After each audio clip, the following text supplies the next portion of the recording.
The recycling community in the United States and worldwide faces a major challenge at the start of 2018.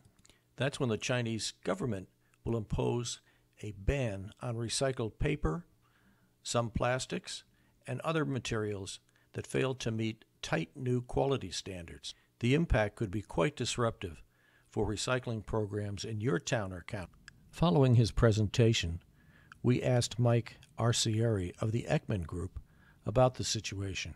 Hi there, can you tell me who you are?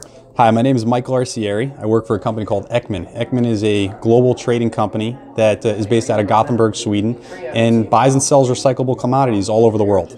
Great. Now, Michael, today you are attending a symposium in New Jersey, sponsored by the Association of New Jersey Recyclers. And I think they have a sellout crowd here today, and I think the fact that you are here giving your presentation has a lot to do with that. Because you're talking about an issue that's of most importance to recyclers today. And that is I was going to say the threat of, but it's the promise by the Chinese government to cut off a lot of imports of recyclable materials by the beginning of the next year, right? That's right. Why don't you encapsulate it for us? Tell us what they've said and what their the Chinese plans are. The shortened version of the story is that the Chinese government has invoked a policy that they call National Sword, and it's a second stage of the process where 2013 we had green fence. Now we're having the National Sword policy. And within this policy, the Chinese government have outlined 24 types of recycled products that they are banning from being imported into the country of China.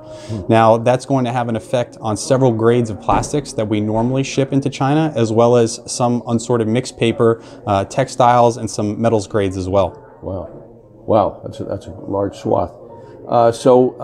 What does this mean for the average recycler, or the average community in New Jersey?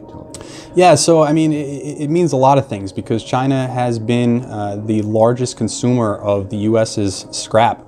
And they've gotten to a point now where unfortunately there's been a lot of contamination in the scrap that we've shipped to China, and the Chinese government have said enough is enough.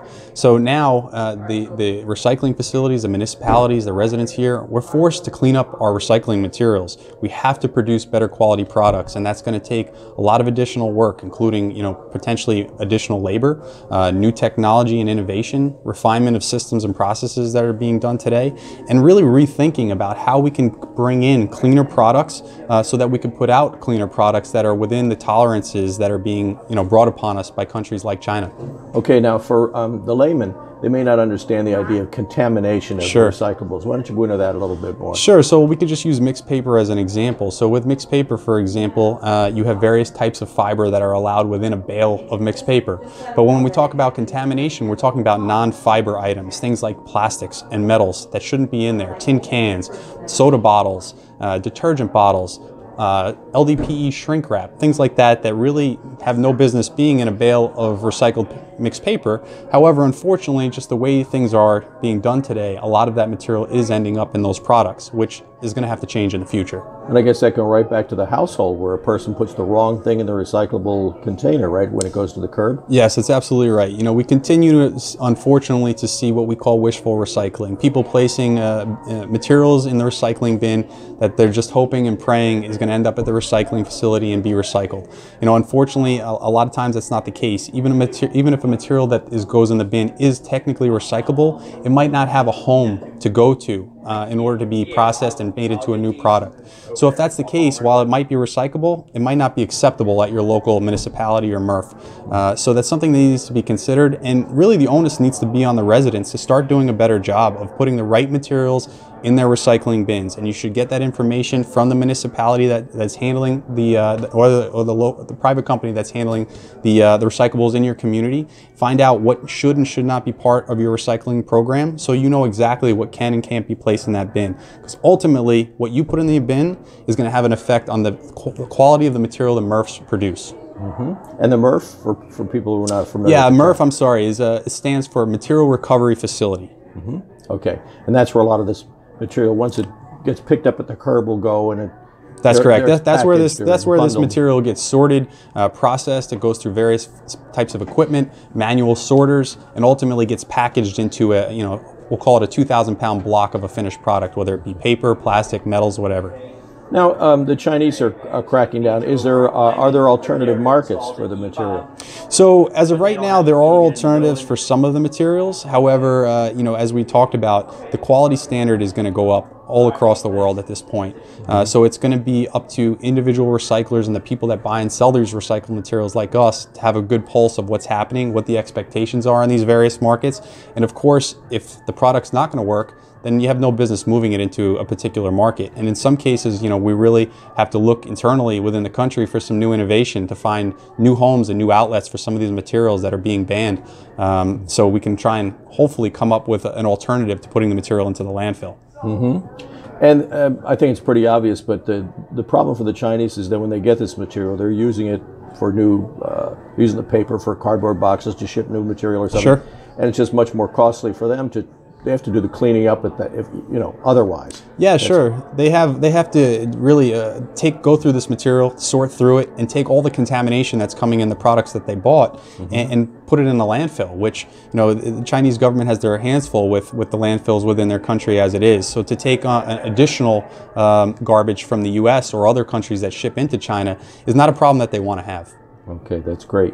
Do you see other countries potentially cracking down, other major manufacturing countries? Or? Yeah, I don't think we'll see the type of crackdown we're seeing in China currently, mm-hmm. but I definitely see other countries, whether it be Indonesia, Vietnam, Thailand, Korea, Japan, all these countries in Southeast Asia and other parts of the world feeding off this quality standard and making sure that the products that they're receiving is not the garbage that was once going into China. So it's going to be a universal quality improvement is what's going to be expected going forward. And I don't expect that to change. I expect that to be from now on forever and ever. I don't see it going back. Great. Well, Michael, we really appreciate the time you gave us today. Do you have a suggestion as how people can best way to stay informed or up to speed on this issue? Yeah, so I would definitely stay in touch with your local municipality, but if on a higher level, if you're able to subscribe to any recycling associations, ISRI is the largest in the world, mm-hmm. that supports the recycling industry. If somehow you can stay in tune through their website, isri.com, mm-hmm. You can find out a lot of useful information on there. And ultimately, too, you can stay informed just through your local recycling programs by finding out what exactly is being done to improve the quality of the recyclable materials. A lot of the stuff you'll see in the newspapers, actually, it's gotten to that point now. Right. But most of the stuff that you can learn can be found really through ISRI, mm-hmm. or any other trade associations involved in recycling. So hopefully you can stay up to date on some good information there. Okay, that's great. And I'm sure that ANJR, Association of New Jersey Recyclers, will be doing the same. And in fact, we just started a Facebook page. One of the reasons for that is to get information out to our members on a more expeditiously Sure. than waiting around for some other way to get the Yeah, no, everybody wants to recycle. Everybody knows the value of recycling, that it's important, but it has to be done properly. And that really starts with the residents in the communities putting out the right materials at the recycling curb. So hopefully everybody takes a deep, hard look at themselves and what they're doing currently and can make some adjustments to help us all in the process of, recycling products so we can divert them from going to the landfill and creating a much more sustainable future for our business. That's wonderful. Does your business, have a website? Sure. Well, you can find us at eckmangroup.com. That's E-C-K-M-A-N? E-K-M-A-N. E-K-M-A-N. Group.com. Right. Again, we're based out of Gothenburg, Sweden, but we have 275 employees with representation all over the world. And we are in every major market that there is to deal in recyclables. So hopefully you can look into us as well and see if maybe we are able to help you in any way. Thank you very much, Mike. Thank you.